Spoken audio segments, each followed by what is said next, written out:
Hello everyone, मेरा नाम है रेणु कौशिक। तो गाइस कैसे हैं आप सब? आई होप गाइस आप सब अच्छे होंगे। आज का जो हमारा टॉपिक है वो है हमारा Paris agreement and Kyoto protocol. इससे पहले जो मैंने टॉपिक कराया है वो है मेरा वियना कन्वेंशन मॉन्ट्रियल प्रोटोकॉल, और मैंने आपको एसडीजी एमडीजी गोल का भी जो है वीडियो वो प्रोवाइड किया है। आज के टॉपिक पर चलते हैं जो कि बहुत ही इंपॉर्टेंट है।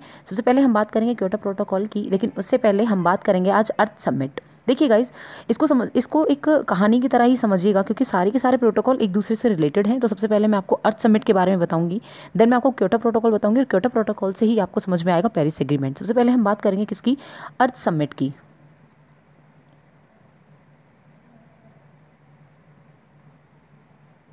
देखिए गाइज, क्या थी अर्थ समिट? सबसे पहले हम बात करते हैं कि क्या हुआ था कि 1992, ये ईयर याद रखना है आपको, 1992 में ब्राज़ील की एक सिटी है जिसका नाम क्या है? जिसका नाम है रियो। जिसका नाम क्या है? रियो। रियो में एक समिट हुआ था जो कि किससे रिलेटेड था? जो रिलेटेड था आपके कुछ ग्लोबल इश्यूज से। ठीक है, जो कुछ ग्लोबल इश्यूज को लेकर के जो कुछ ग्लोबल इश्यूज से रिलेटेड था आपका। और ये किन किन देशों के बीच हुआ था? जो आपकी डेवलप्ड कंट्रीज हैं, जो आपकी डेवलपिंग कंट्रीज हैं, और जो कुछ लीस्ट डेवलप्ड जो कंट्रीज हैं, उनके बीच में क्या हुआ था? उनके बीच में एक एग्रीमेंट हुआ था। इतना क्लियर हुआ? उसके बाद हम बात करते हैं कि क्या हुआ था कि यूनाइटेड नेशन, जो कि आपकी यूएन जिसको हम बोलते हैं, यूएनओ बोलते हैं ना, यूनाइटेड नेशन ऑर्गेनाइजेशन। यूएनओ जो है वो एक ऐसी ऑर्गेनाइजेशन थी जो वर्ल्ड को एक तरीके से वेलफेयर, जो वर्ल्ड के वेलफेयर के लिए काम करती थी। ठीक है, जो ग्लोबल कंसर्न पर फोकस करती थी, हम बोल सकते हैं कि जो ग्लोबल इश्यूज पर फोकस करती थी, ताकि जो वर्ल्ड लेवल पर जितनी भी बड़े बड़े इश्यूज हैं ना, उनको उनको सारे के सारे कंट्रीज मिलकर आपस में जो है उनसे एक तरीके से उन पर काम किया जाए। ठीक है, तो क्या हुआ था कि 1972 वो ईयर था, 1972 वो ईयर था जिसके अंदर हमारी एक कन्वेंशन हुई जिसका नाम मैंने बताया था आपको, स्टॉकहोल्म कन्वेंशन। याद रखिएगा, स्टॉकहोल्म कन्वेंशन 1972 आई, 1972 में आई। उसके बाद हमारी एक डिक्लेरेशन हुई जिसका नाम था निर्बोई डिक्लेरेशन, जो कब हुई थी? हमारी 1982, 1972 में ये हुई। 10 ईयर बाद इसके क्या हुई? 1982 में निर्बोई डिक्लेरेशन हुई। और फर्स्ट अर्थ समिट जो कब आई? आपकी 1972 में क्या हुई? 1972 में स्टॉकहोल्म कन्वेंशन आई एंड निर्बोई डिक्लेरेशन हुई आपकी 1982, इसके 10 साल बाद। और फिर उसके 10 साल बाद आपको 1992 में क्या हुआ? 1992 में एक समिट आई जिसका नाम था अर्थ समिट। ठीक है, अब ये इतनी कहानी मैंने आपको क्यों बताई है कि क्या हुआ था इस अर्थ समिट के अंदर जो 1992 में ये आई थी। इसको अर्थ समिट इसलिए कहा गया था क्योंकि वर्ल्ड की कितनी कंट्रीज, टोटल 150 जो कंट्रीज थी, उन्होंने इसमें पार्टिसिपेट किया था क्लाइमेट चेंज को लेकर के, क्योंकि हमारा जो क्लाइमेट था वो बहुत ही तेज़ी से क्या हो रहा था? एक तरीके से चेंज हो रहा था। ठीक है, अब उसका कॉज क्या था वो बताऊंगी मैं। तो इस जो ये आपकी अर्थ समिट हुई थी, इस अर्थ समिट के अंदर आपकी 3 चीज़ें आई थी, 3 तरह की कन्वेंशन आई थी या 3 चीज़ें आई थी। वो क्या थी? इसके अंदर आई थी, सबसे पहले आपका था Rio declaration, Rio declaration, agenda 21 and forest principle. ये आप लिख लीजिएगा अपनी उसमें क्या क्या है। सबसे पहला है रियो डिक्लेरेशन, एजेंडा 21 और फॉरेस्ट प्रिंसिपल। Clear guys? इतना क्लियर हुआ? उसके बाद हम बात करते हैं आपसे कि क्या हुआ था कि जो रियो कन्वेंशन जो थी ना आपकी, ये जो अर्थ समिट थी, ये जो रियो कन्वेंशन थी, इस रियो कन्वेंशन के अंदर आपकी 3 चीज़ें थी। वो क्या क्या थी? याद रखिएगा, मैं सारी चीज़ें किसके बारे में बता रही हूँ? अर्थ समिट जो 1992 में हुई थी, इसके अंदर आपकी 3 चीज़ें आई, रियो डिक्लेरेशन, एजेंडा 21 और फॉरेस्ट प्रिंसिपल। अब जो आपकी रियो कन्वेंशन हुई थी ना, अब जो आपकी ये रियो कन्वेंशन हुई थी, इस रियो कन्वेंशन के अंदर क्या था? इस रियो कन्वेंशन में 3 चीज़ें और थी। वो क्या थी? आपकी सीबीडी, जिसको हम क्या बोलते हैं? Convention on biodiversity. ठीक है, उसके बाद सेकंड था आपका यूएनएफसीसीसी। ये अब मैं आपको ये क्यों बता रही हूँ? मैंने आपको ये इतनी जो बातें बताई हैं वो इसलिए बताई हैं क्योंकि यूएनएफसीसी जो है ना, वो रिलेटेड है हमारा क्योटो प्रोटोकॉल से। जब तक मैं इसको नहीं बताती तब तक आपको क्योटो प्रोटोकॉल समझ में नहीं आता। ठीक है, तो रियो जो कन्वेंशन हुई थी उसके अंदर आपकी 3 चीज़ें आई, सीबीडी जो कि आपकी कन्वेंशन है बायोडाइवर्सिटी से रिलेटेड, फिर सेकंड फ्रेमवर्क आया आपका क्लाइमेट चेंज से रिलेटेड, जिसको हम बोलते हैं क्या? जिसको हम बोलते हैं united nation framework for convention on climate change. याद रखिएगा, ये climate convention, sorry, convention on climate change, CCC का मतलब क्या है? Convention on climate change. ठीक है, और थर्ड हमारा क्या था? थर्ड था हमारा यूएनसीसीडी।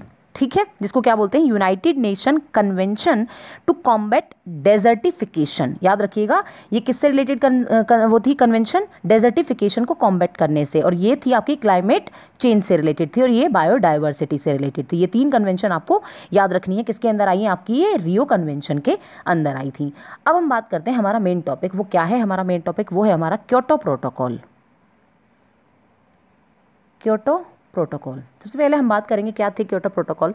देखिए क्योटो प्रोटोकॉल क्या था कि जो हमारी यूएनएफसीसी थी ना, जिसकी मैंने अभी आपसे बात करी थी, यूएनएफ जो सीसी है, ठीक है, यूएनएफसीसी जो थी, ये क्या थी, ये आपको बताई मैंने आपकी यूनाइटेड नेशन जो कि फॉर्मेट थी for convention on climate change को लेकर के, ठीक है। तो जो यूएनएफसीसी थी ना, इसके अंदर क्या होता था कि पार्टीज होती थी, मतलब कहने का मतलब क्या है, ये कॉन्फ्रेंस थी और इस कॉन्फ्रेंस की जितनी भी पार्टीज थी, जितने भी लोग इसके अंदर आते थे, जितनी भी पार्टीज इसके अंदर रिप्रेजेंटेटिव बन करके आती थी, उनको कहा जाता था कोप, COP। क्या कहा जाता था? कोप। उनको कहा जाता था कोप, मतलब कि कॉन्फ्रेंस ऑफ द पार्टीज। क्या बोला जाता था? कॉन्फ्रेंस ऑफ द पार्टीज, ठीक है।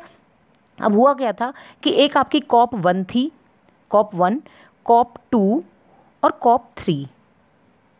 ये आपको बहुत ही एक सीरीज की तरह समझना है, COP 1, COP 2, COP 3। अब COP 1 क्या थी? COP 1 जो थी वो आपकी आई थी 1995 में, ये ईयर याद रखिएगा, और पूछा जा सकता है कि कहाँ आई थी।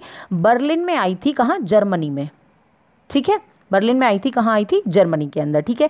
सेकंड जो थी वो थी हमारी जेनेवा, स्विट्जरलैंड, 1996 में। COP 2 जो है वो कहाँ हुई थी? COP 2 मतलब कि जो आपकी ये यूएनएफसीसी की जो कॉन्फ्रेंस थी, इसकी जो पार्टीज थी, उनको COP कहा जाता था। और ये COP 1 आपकी सबसे पहली पहली कॉन्फ्रेंस कहाँ हुई थी? बर्लिन, जर्मनी के अंदर, जो कहाँ हुई थी? 1995 में हुई थी। उसके बाद सेकेंड हुई 1996 में, कहाँ पर हुई? जेनेवा, स्विट्जरलैंड के अंदर हुई। और थर्ड जो हुई थी, जिसके अंदर आपका क्या आया? क्योटो प्रोटोकॉल आया। ये कब हुई थी? 1997 में हुई थी। और कहाँ हुई थी? जापान के अंदर हुई थी। इतना क्लियर गाइस, क्योंकि इसको एक सीरीज की तरह ही जो है वो समझ में आना बहुत ज़रूरी है, ताकि चीज़ें कनेक्ट होकर आपको समझ में आए। तो याद रखिएगा, अगर आपसे क्वेश्चन में पूछ लिया जाए, अगर आपसे क्वेश्चन में ये पूछा जाता है कि COP 3 क्या थी, तो याद रखिएगा COP 3 थी, जो किससे रिलेटेड थी। आपसे क्वेश्चन में क्या पूछा जाएगा कि क्योटो प्रोटोकॉल कौन सी COP से रिलेटेड है, कौन सी कॉन्फ्रेंस से रिलेटेड है? वो थी आपकी COP 3 से रिलेटेड है आपकी क्या? Kyoto protocol. कब आई थी? ये आई थी आपकी 1997। Clear guys. उसके बाद मैं बात करती हूँ आपसे क्योटो प्रोटोकॉल था क्या। 1997 में जापान में क्योटो प्रोटोकॉल को अडॉप्ट किया गया था।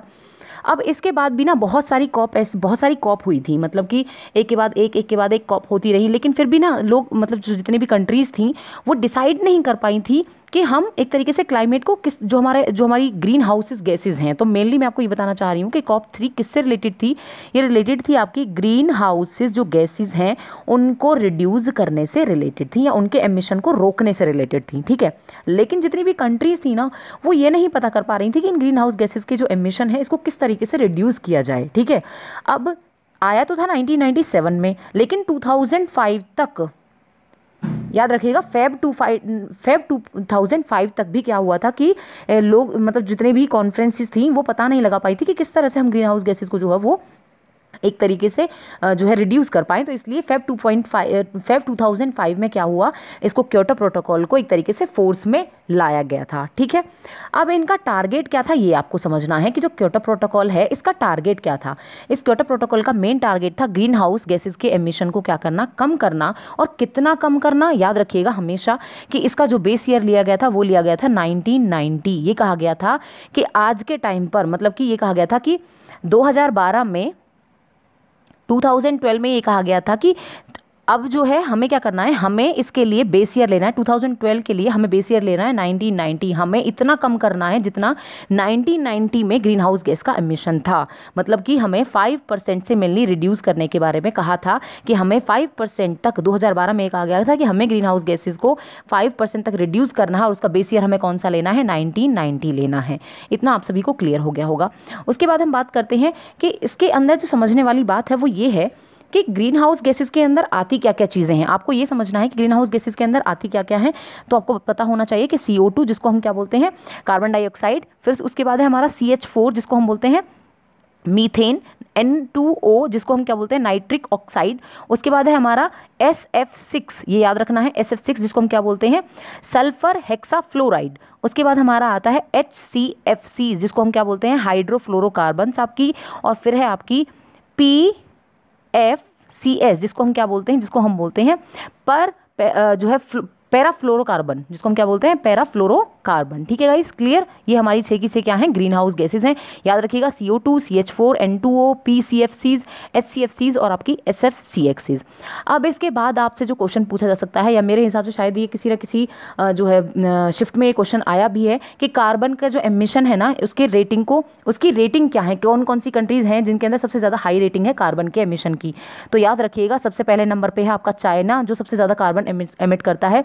उसके बाद है आपका USA, उसके बाद है आपका यूरोपियन यूनियन, उसके बाद है आपका इंडिया और उसके बाद है आपका रशिया। ये आपको याद रखनी है series, China, USA, European union, India and Russia. Carbon emission rate सबसे ज़्यादा हाई किसकी है, चाइना की है। सेकंड नंबर पर USA की है, थर्ड नंबर पर यूरोपियन यूनियन और हमारा इंडिया जो है वो फोर्थ नंबर पे आता है, और उसके बाद है हमारा क्या, रशिया है। ठीक है, अब आपको इसके अंदर जो समझने वाली चीज़ है गाइस वो ये थी, वो क्या है, वो ये है कि क्योटो प्रोटोकॉल में आपको याद रखना है कि क्योटो प्रोटोकॉल के अंदर ना ये कहा गया था कि कुछ ऐसी बिगेस्ट कंट्रीज़ हैं जो डेवलप्ड कंट्रीज़ हैं, और जब सबसे ज़्यादा जो है वो एक तरीके से पॉल्यूटेड कंट्रीज़ के नाम से जो है जानी जाती हैं। हम बोल सकते हैं जो सबसे ज़्यादा पॉल्यूशन फैलाती हैं वो कंट्रीज़ कौन कौन सी हैं, US है, UK है, फ्रांस है, जापान है, रशिया है। जो एक तरीके से कैसी कंट्रीज़ हैं जो फाइनेंशियल तो स्ट्रांग है ही है, टेक्नोलॉजिकल भी बहुत ज़्यादा स्ट्रांग है। अब इनके लिए क्या कहा गया था, क्योटो प्रोटोकॉल में ये कहा गया था कि हमें कुछ एनेक्स बनाने हैं, जिसके अंदर क्या कहा गया था, एनेक्स 1, एनेक्स 2। क्या कहा गया था कि एनेक्स 1 के अंदर सारी क्या आएंगी, आपकी डेवलप्ड कंट्रीज आएंगी। कौन सी आएंगी, डेवलप्ड कंट्रीज आएंगी एनेक्स 1 के अंदर। फिर कहा गया एनेक्स 2 के अंदर क्या आएंगी, एनेक्स 2 के अंदर आपकी वो कंट्रीज आएंगी जो कैसी हैं, जो डेवलपिंग कंट्रीज हैं, डेवलपिंग कंट्रीज हैं। याद रखिएगा डेवलप्ड जो कंट्रीज थी वो तो आएंगी आपकी एनेक्स 1 के अंदर, और डेवलप्ड कंट्रीज जो है वो आएंगी आपकी एनेक्स 2 के अंदर। अब ये एनेक्स 1 और एनेक्स 2 है क्या, ये समझिएगा। यहाँ पर बात क्या हो रही है, यहाँ पर बात सिंपल ये हो रही है कि एनेक्स 1 में डेवलप्ड कंट्रीज़ को कहा गया और एनेक्स 2 में डेवलपिंग कंट्रीज़ को लाया गया। ये कहा गया था कि ये जो डेवलप्ड कंट्रीज़ है ना, ये हेल्प करेंगी इन डेवलपिंग कंट्रीज़ की जो एनेक्स 1 के अंदर हैं, जो इसका सबसेट है, एनेक्स 1 का जो सबसेट है एनेक्स 2, इसके अंदर जो डेवलपिंग कंट्रीज़ आएंगी, इन डेवलपिंग कंट्रीज़ की ये डेवलप्ड कंट्रीज़ हेल्प करेंगी ताकि ये क्या करें, कार्बन का कम से कम एमिशन करें, या फिर ये इनको फाइनेंशियल और टेक्नोलॉजिकल सपोर्ट दें। जब ये इनको फाइनेंशियल और टेक्नोलॉजिकल सपोर्ट देंगी तो डेफिनेटली ये क्या करेंगी, ये कार्बन का एमिशन कम से कम करेंगी। और कार्बन के एमिशन को कम से कम करने के लिए किसको कहा गया था, डेवलप्ड कंट्रीज़ को, जो एनेक्स 1 के अंदर आती हैं। आपसे क्वेश्चन में पूछा जा सकता है कि जो क्योटो प्रोटोकॉल है उसके एनेक्स 1 के अंदर कौन सी कंट्रीज आती हैं, डेवलप्ड, डेवलपिंग या जो आपकी लीस्ट डेवलप्ड कंट्रीज। तो याद रखिएगा डेवलप्ड कंट्रीज आती हैं, और ये डेवलप्ड कंट्रीज हेल्प करती हैं डेवलपिंग कंट्रीज़ की कि जो भी कार्बन का एमिशन है उसको ये क्या करें, कम करें, उनको फाइनेंशियल और टेक्नोलॉजिकल क्या किया जाए, सपोर्ट दिया जाए। इतना क्लियर हुआ गाइज। ये था आपका क्या, क्योटो प्रोटोकॉल था। और क्योटो प्रोटोकॉल का जो टारगेट है वो क्या था, वो था 5% तक कम करना, 5% तक कम करना आपके जितने भी जो है कार्बन एमिशन है उसको। और सबसे बड़ी बात ये याद रखिएगा कि 2008 से लेकर के 2012 तक, और फिर उसके बाद 2013 से लेकर के 2020 तक किसके टारगेट चलेंगे, ये चलेंगे क्योटो प्रोटोकॉल के। और 2020 के बाद आपका काम करना स्टार्ट करेगा पेरिस एग्रीमेंट। क्लियर गाइज, ये याद रखिएगा 2008 से लेकर 2012 तक का पहला टारगेट था किसका, क्योटो प्रोटोकॉल का। फिर उसके बाद 2013 से लेकर 2020 तक का टारगेट आपका किसका है, ये भी क्योटो प्रोटोकॉल का है। और इसके बाद काम करना स्टार्ट करेगा आपका कौन, पेरिस एग्रीमेंट। ये था क्योटो प्रोटोकॉल। अब बात करते हैं गाइज पेरिस एग्रीमेंट। एक एक फैक्ट बहुत इंपॉर्टेंट है गाइस, जितना भी मैंने अभी तक आपको कराया है पूरा का पूरा क्योटो प्रोटोकॉल के अंदर, क्योंकि क्योटो प्रोटोकॉल से क्वेश्चन आए हुए हैं, तो इसलिए बहुत ध्यान से समझिएगा। अब बात करते हैं पेरिस एग्रीमेंट की कि पेरिस एग्रीमेंट क्या था। देखिए पेरिस एग्रीमेंट जो था, आपको पता है क्योटो प्रोटोकॉल किससे रिलेटेड था, वो रिलेटेड था आपका GHG मतलब कि ग्रीन हाउस गैसेज के एमिशन से रिलेटेड था। अब हम बात करते हैं Paris agreement. Paris agreement related है आपका क्लाइमेट चेंज। याद रखिएगा CC, क्लाइमेट चेंज। हम सभी को पता है कि आज का जो हमारा टेम्परेचर जो लेवल है वो बहुत ज़्यादा राइज़ हो रहा है। टेम्परेचर राइज़ हो रहा है जिसकी वजह से क्या हो रहा है, हमारे जो ग्लेशियर्स हैं वो पिघल रहे हैं, हमारा सी लेवल जो है वो बहुत ज़्यादा हाई हो रहा है। ठीक है, तो वो किसकी वजह से हो रहा है, ग्लोबल वार्मिंग की वजह से हो रहा है, क्योंकि ग्लोबल वार्मिंग ही है जो टेम्परेचर को राइज़ कर रही है। ठीक है, और हमारा जो एक तरीके से टेम्परेचर है वो कितना डिग्री ज़्यादा इंक्रीज़ हो रहा है, वो इंक्रीज़ हो रहा है आपका 5 डिग्री सेल्सियस। याद रखिएगा 5 डिग्री सेल्सियस की बात की जा रही है कि 5 डिग्री सेल्सियस से हमारा जो टेम्परेचर है वो इंक्रीज़ हो रहा है। उस टेम्परेचर को ही रिड्यूस करने की यहाँ पर बात की की गई है, मेनली फोकस किस पर किया गया है, क्लाइमेट चेंज पर। तो पेरिस एग्रीमेंट आपका रिलेटेड है क्लाइमेट चेंज से, और इसका जो इफेक्ट है वो क्या है, मतलब ये किसकी वजह से, जो ये आपका 5 डिग्री सेल्सियस है मैं बोलूँ जो हमारा क्लाइमेट चेंज हो रहा है, किसकी वजह से हो रहा है, ये हो रहा है हमारी ग्रीन हाउसेज गैसेज की वजह से। और वो ग्रीन हाउस गैसेज कौन कौन सी है, मैंने अभी आपको बताया, CO2, CH4, N2O, SF6 और HCFS। ठीक है, हम सभी जानते हैं गाइस कि जो हमारी मतलब जो हमारी यूवी रेज होती हैं सन की, उनको क्या करती हैं, जो हमारे आसपास जितनी भी गैसेस होती हैं वो क्या करती हैं, वो एब्जॉर्ब कर लेती हैं उन सन रेजेस को, जिसकी वजह से क्या होती है, ग्लोबल वार्मिंग होती है और टेम्परेचर जो है वो राइज होता है।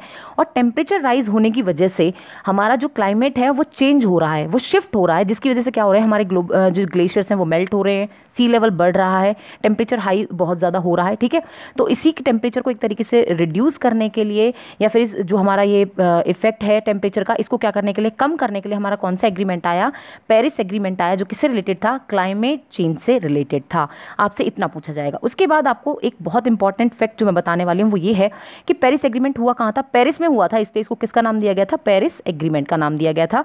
उसके बाद ये आया कब था, ये आया था आपका 2015 में, लेकिन ये फोर्स में कब आया, याद रखिएगा मैंने अभी बताया आपको कि 2008 से लेकर के 2012 तक का आपका क्योटो प्रोटोकॉल का पहला टारगेट था, 2013 से लेकर के 2020 तक का आपका क्योटो प्रोटोकॉल का सेकंड टारगेट था। उसके बाद 2020 के बाद आपका क्या स्टार्ट होगा, वो होगा आपका पेरिस एग्रीमेंट। तो फोर्स में कब आएगा आपका पेरिस एग्रीमेंट, 2020 के अंदर आपका पेरिस एग्रीमेंट फोर्स में आएगा। और मेन काम क्या है, मेन काम आपका ये है, पेरिस एग्रीमेंट का काम है कि जो आपका टेम्परेचर लेवल है, कितने डिग्री सेल्सियस बढ़ रहा है, 5 डिग्री सेल्सियस बढ़ रहा है, इसको रिड्यूस करना है हमें 1.5 डिग्री सेल्सियस, कितना, 2 to 1.5 डिग्री सेल्सियस तक हमें जो ये एक तरीके से रिड्यूस करना है हमें टेम्परेचर को। ठीक है, याद रखिएगा सारे के सारे फैक्ट कि पेरिस में हुआ था, 2015 में आया, फोर्स में आया 2020 में। इसका मेन टारगेट है 2 से लेकर के 1.2 to 1.5 डिग्री सेल्सियस तक हमें क्या करना है, इसके टेम्परेचर को रिड्यूस करना है।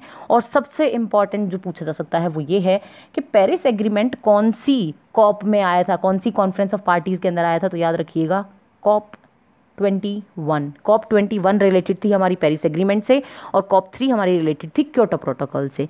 तो ये था आज का पूरा टॉपिक गाइज। आई होप ये आपको समझ में आया होगा, और जितने भी इंपॉर्टेंट फैक्ट थे वो सारे के सारे मैंने पूरी कराने की कोशिश की थी। तो ये पूरा का पूरा टॉपिक क्योटो प्रोटोकॉल आपका पूरा हुआ, आपका पेरिस एग्रीमेंट पूरा हुआ।